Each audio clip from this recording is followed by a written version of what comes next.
Ini gila banget sih, akhirnya kebongkar semua bobroknya petinggi regulator kita selama beberapa tahun terakhir. Dan cerita ini bukan sekedar harga saham anjlok, there's a way bigger story dan ini bakal berdampak ke kalian bahkan yang bukan investor saham. Imbas anjloknya indeks harga saham gabungan IHSG. Yang melepas jabatannya adalah Direktur Bursa Efek Indonesia Imam Rahman dan 4 pejabat otoritas jasa keuangan, termasuk Ketua Dewan Komisioner OJK Mahendra Siregar.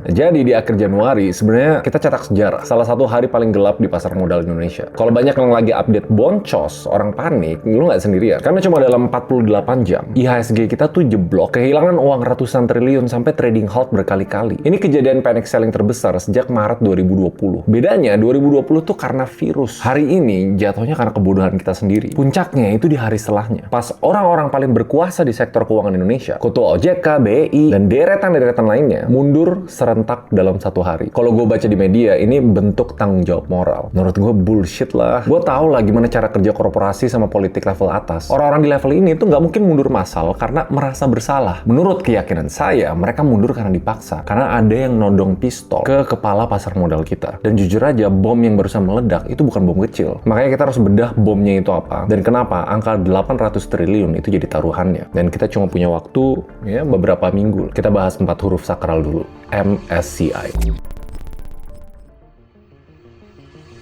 Karena banyak yang bilang ini salahnya MSCI, kalian ngaco banget. Itu emang triggernya. Ada warning keras atau bisa dibilang ancaman lah dari Morgan Stanley Capital International. Buat yang awam atau nggak ngerti, MSCI ini kayak Michelin Guide-nya investasi dunia. Mereka indeks buat nentuin negara-negara mana yang layak dapat investasi dari dana-dana raksasa global. Klasifikasinya simple, ada 4. Yang pertama developed market. Ini liga utamanya nih, US, Jepang, Inggris. Nah di liga 2 namanya emerging market. Ini Cina, India, Brazil, dan Indonesia for now. Ancaman mereka, Indonesia bisa masuk ke klasifikasi 3, frontier market. Kita bisa bilang liga tarkam lah, atau liga pinggiran. Vietnam, Nigeria, sama Bangladesh. Dan ini emang sinyal kuat, kita beresiko untuk di-downgrade. Ditendang dari emerging market, turun ke frontier market. Nah terus Feren nanya ke gue, emang kenapa kalau turun kasta? Kan gengsi doang. Enggak cuy, ini soal uang. A lot of money. Biar ngerti, di dunia ini ada ribuan triliun dolar. Uang yang dikelola secara pasif, atau namanya passive fund. Mereka ini robot. Mereka nggak analisa fundamental, mereka cuma ngikutin indeks MSCI. Dan aturannya tuh kaku. Kalau sebuah negara ada di emerging market index, robot ini wajib beli saham di negara itu sesuai dengan bobotnya. Kalau negara itu dicoret dari list itu, robotnya wajib jual. Dan ini nggak bisa dinego. Kalau secara hitungannya, total dana asing yang parkir di saham Indonesia per awal 2026 itu sekitar 3.000 triliun rupiah lebih. Sekitar 30-40% itu dana terikat sama indeks benchmark kayak MSCI. Jawaban simpelnya kalau kita turun ke frontier market, selain branding liga pinggiran, estimasi kasar gue, ada uang kabur atau capital outflow sekitar 30-50 miliar dolar. Dan efeknya mungkin bakal kerasa dalam hitungan bulan. IHSG bisa anjlok level 5.000, 6.000 maybe. Mungkin rupiah bisa ke 20.000 karena asing butuh dolar buat cabut. Bahkan saham-saham blue chip yang nggak bersalah kayak BCA, BRI itu mungkin dijual murah. Karena uang sebanyak itu kalau keluar dari market sangat mengeringkan likuiditas. Cuma pertanyaan simpelnya kayak gini, kenapa MSCI marah? Apa yang salah dari bursa kita? Sampai ada mass resign.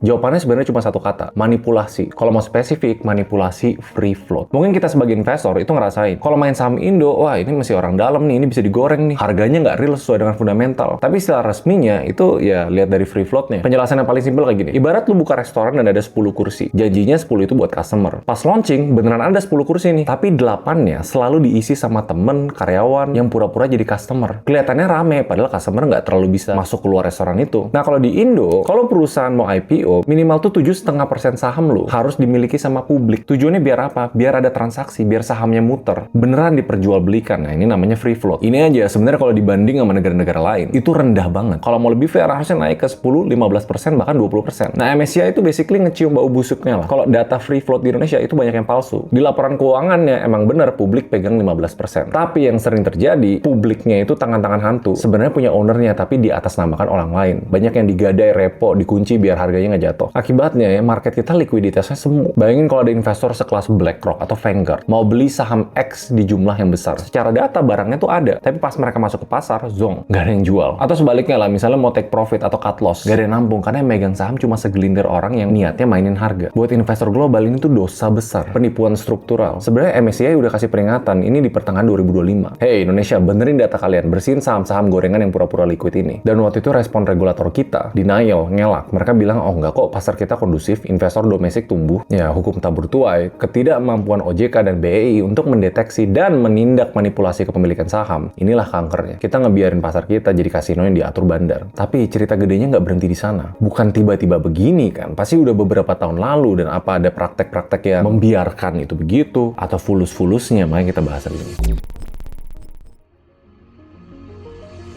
Kalau mau jujur, sebenarnya ada beberapa dosa, dan tanda-tandanya udah di depan mata kita selama 2-3 tahun terakhir. Kita flashback dulu ya. Dosa pertama, kuantitas di atas kualitas. Ingat nggak, dulu target BI tahun 2024-2025, 1000 emiten, target IPO terbanyak di ASEAN. Kita emang obses sama angka. Banyak program-program populis yang pengen angkanya tuh gede. Bentar lagi ngalahin McDonald's. Enggak, itu beda topik. Nah, untuk ngejar angka itu, akibatnya saringannya jebol. Di tahun 2024, itu ada kasus gratifikasi IPO. 5 karyawan BI dipecat karena terima duit pelicin buat ngelolosin saham yang sebenarnya nggak layak IPO. Dan itu jadi aib internasional. Dosa kedua, kebijakannya tuh bingungin. Ingat nggak, papan pemantauan khusus FCA. Saham masuk penjara, transaksi blind order. Harga saham bagus disamain sama saham busuk, jadi gocap atau bahkan Rp1. Niatnya lindungin investor, tapi eksekusinya bikin investor asing bingung. Rule of the game di Indonesia itu berubah-berubah dan seringkali nggak masuk akal buat standar global. Sementara pasar saham India, Nifty, terbang karena governance mereka kuat. IHSG kita stagnan atau underperform karena trust issue. Kepercayaan itu mahal. Sekali dicap sebagai pasar yang bisa diatur bandar, duit pintar atau smart money itu bakal cabut. Sisanya ya mungkin cuma retail-retail yang berharap cepet kaya dari saham gorengan. Nah, makanya dari situ MSCI bilang cukup. Kita nggak mau lagi main di kolam keruh kalian lagi.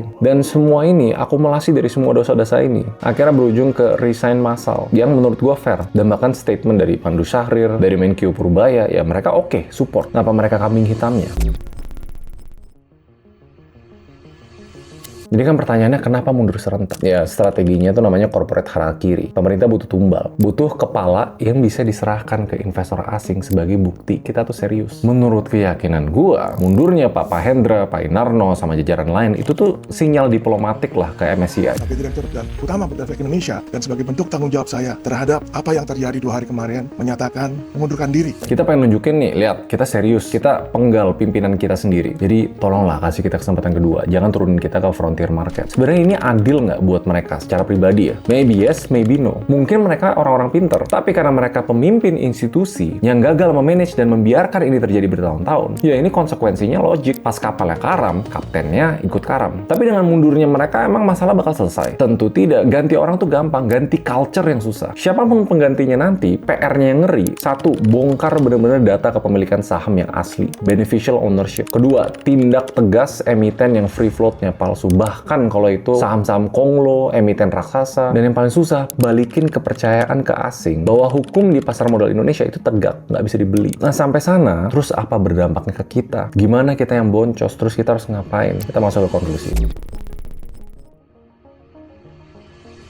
Jadi ya di sini nggak bisa gue manis-manisin. Gue ngelihat sih 3-6 bulan ke depan itu bakal volatil banget atau terlalu gonjang-ganjing mungkin ya. Ya nggak pasti nanti siapa regulatornya. Yang pasti pasar tuh nervous. Jadi skenario buruknya nih, kita benerin semuanya, kita ngelobi, tapi kita tetap turun ke frontier. Ya IHSG bakal crash lebih dalam. Actionnya kalau lo tipe penakut, cash is king. Atau kurangin exposure-nya sampai badainya mereda, sampai akhirnya market stabil lagi. Tapi buat kalian yang YOLO dan agresif, ya volatilitas kan ada potensi cuan juga. Tapi lebih hati-hati lah. Gue sendiri masih ada di market. Cuma porsi seberapa aktifnya gua trading atau invest itu sedikit berkurang. Nah, skenario bagusnya dan harapan kita harusnya, operasi bedah ini berhasil, sukses lah. Regulator yang baru, lebih galak, aturannya ditegakkan, dan transparansi market kita itu akhirnya balik. Biasanya kalau bersih-bersih ini atau namanya governance overhaul, pasar tuh bakal rebound lebih sehat. Ingat nggak krisis 98 atau 2008 yang bertahan dan beli di bawah, panen raya beberapa tahun kemudian. Tapi ngelihat kejadian ini, salah satu saran paling penting untuk kalian yang invest, yang biasanya beli cuma ikut sinyal atau karena lagi digoreng, coba balik lagi belajar fundamental. Bener-bener lihat perusahaan-perusahaan yang bener untung, yang beneran bagi dividen, yang beneran transparan dan free float-nya jelas. Dan mungkin saham-saham gede kayak BCA, Mandiri, Telkom, Astra, ya mereka nggak bakal bangkrut karena direktur BI mundur. Bisnisnya bakal jalan terus. Kalau harga mereka dibanting asing karena panik, ya mungkin itu diskon buat lo yang punya time frame panjang. Yang pasti, mulai jauh-jauhin saham gorengan. Mulai jauhin saham yang lo nggak ngerti bisnisnya apa. Karena di masa krisis, sampah itu bakal balik jadi sampah. Tapi emas bakal tetap jadi emas. Indonesia lagi bersih-bersih lah. Emang sakit, emang berdarah. Tapi semoga ini darah kotor yang keluar biar badan kita sehat lagi. And balikin mandatnya bahwa perusahaan yang berhasil masuk ke pasar saham, ke bursa, itu benar-benar ultimate end goal-nya dan full transparan. Ya memang ini perusahaan berjalan semestinya. Tapi menurut kalian gimana? See you guys next video. Bye-bye.